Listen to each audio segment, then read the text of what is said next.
Welcome. What should be added to the sum of 13 by 15 and 27 by 20 to get 91 by 60? எந்த நம்பரை இந்த ரெண்டு number கூட add பண்ணால் நமக்கு ஆன்சர் 91 by 60 கிடைக்கும். So 13 by 15 and plus 27 by 20 இது கூட நம்ம எக்ஸ்ன்ற நம்பரை ஆட் பண்ணுறோம். ஸோ எந்த நம்பருக்கு தெரியாதுன்றதால நம்ம என்ன வச்சுக்கணும், எக்ஸ்ன்னு வச்சுக்கணும்.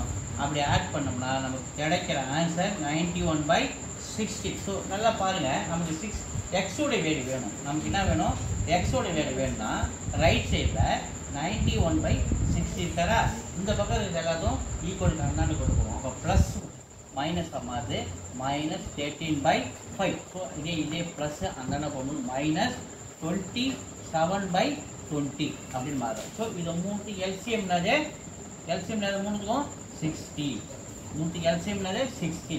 ஸோ 60 into 1 60, அதே ஒன் டேபிளில் பண்ணால் 91 into 1 91. ஸோ சென்டரில் இருக்கிற மைனஸ் இதை 4 டேபிளில் பண்ணோம் 15 into 4 60.